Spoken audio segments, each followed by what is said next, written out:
Sir ఎలా ఉందంటారు జగన్ గారి పరిపాలన? పాలన బాగానే ఉందమ్మా. అంటే బాగోలేదు, ప్రజల్ని సోమరిపోతం చేస్తున్నారు, పథకాలు ఇచ్చని చెప్పి అంటున్నారు కదా. ఇప్పుడు అయ్యే పథకాలు బాబు గారు ఇస్తామంటున్నారుగా. అప్పుడు ఎంతమంది సోమరిపోతులు అవుతారు? సార్ మరి ఐటీ డెవలప్ చేసింది నేను ఇస్తే రాష్ట్రం అభివృద్ధి అవుతుందని చెప్పి గత 5 సంవత్సరాలు చేశారు, ఎక్కడ వచ్చినాయి ఐటీ? ఒక కంపెనీ ఎక్కడైనా చెబుతారు మీరన్నా? ఇప్పుడు జగన్ గారు రాజధాని ఒకటి కూడా కంప్లీట్ చేయలేదు, 3 పెడతా అని చెప్పి అంటున్నారు. ఆయన ఉందా అని చెప్పి. అవును, ఇప్పుడు ముందల జగన్ గారు సంక్షేమ పథకాలు అన్నీ ఇప్పుడు ఆ పథకాలు ఇస్తానంటేనే జనం ఓట్లేసింది. అయ్యే పథకాలు రన్ చేస్తున్నాడు. మేనిఫెస్టోలో ఏదైతే చెప్పాడో అదే చేస్తున్నాడు. ఇప్పుడు జనాలకి ఇచ్చిన మాట ప్రకారం అతను ఏ మాట అయితే ఇచ్చాడో ఆ మాట నెరవేర్చుకోపోతున్నాడు.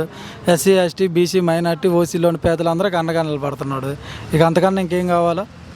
వైసీపీ పార్టీ వాళ్ళకి అందుకుని పథకాలు మెయిన్ ఏ పార్టీకి అందలేదని చెప్పి అంటున్నారు. అసలు ప్రపంచ చరిత్రలో ఏ సీఎం ఇంతవరకు పార్టీ చూడకుండా, కులం చూడకుండా, మతం చూడకుండా చేసినటువంటి వ్యక్తి ఎవరైనా ఉన్నారంటే అది ఒక ఓన్లీ జగన్మోహన్ రెడ్డి గారు చనిపోతారు. ఒక రకంగా వైసీపీ కార్యకర్తల కన్నా కూడా తెలుగుదేశం వాళ్ళకి, జనసేన వాళ్ళకి ఎక్కువ వెళ్ళిపోయినాయి పథకాలు మొత్తం. ఇది ఎక్కడ ఏ పల్లెటూరు వెళ్ళినా మీరు సర్వే చేసుకోండి, ఎక్కడైనా వెళ్ళండి, ఎక్కడైనా తెలుగుదేశం వాళ్ళకి కానీ జనసేన వాళ్ళకి కానీ ఈ పథకం రాలేదనేది ఎక్కడైనా చూపించడానికి లేదు. లేదా వైసీపీ నాయకుడి చేతి వాళ్ళకి తీసేయమని అంటాం కానీ, లేకపోతే వాళ్ళకి ఇమని అంటాం కానీ, నాయకత్వంతో పని లేకుండా డైరెక్ట్ జనం టు జగన్ ఇచ్చిన మాట ప్రకారం సంక్షేమ పథకాలు 100% అభివృద్ధి చేశాడు. అలానే 2024లో కూడా మరోసారి సీఎంగా ఉండబోతున్నారు.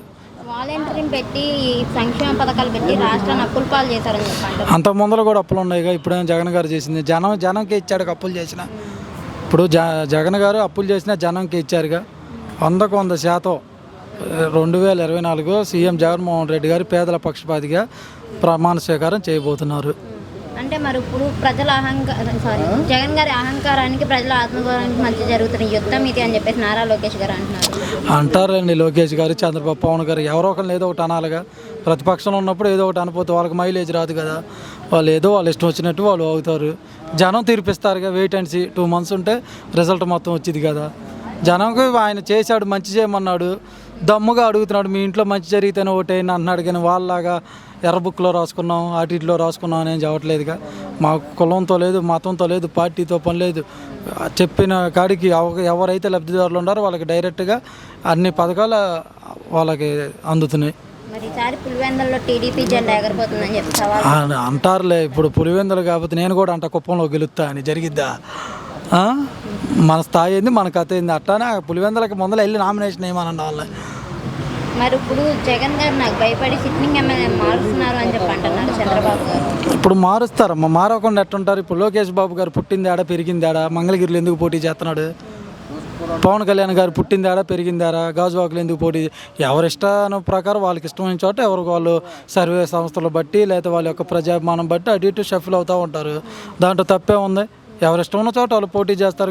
గెలుపుంటే గెలుస్తారు, లేకపోతే లేదు. మరి ఇప్పుడు చంద్రబాబు గారు అంటున్నాను గడ్డి తింటున్నావా జగన్ అని చెప్పన్నారు. అవన్నీ ఏంటంటే అమ్మ, వాళ్ళ పెద్ద స్థాయి వ్యక్తులు ఏది తినేది ఏది తినందో జనం నిర్ణయించాలి.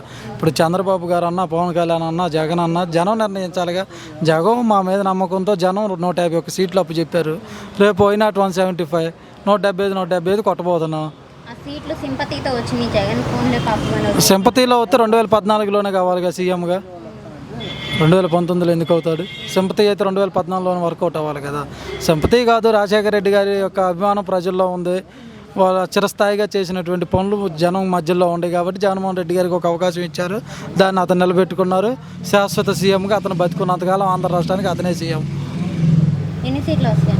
సీట్లు నేను ఎటు చెబుతానమ్మా తల్లి. సీట్లు ఏం వై నాట్ 175? మా నాయకుడి చెబుతైతే వై నాట్ 175 అని చెబుతున్నాడు.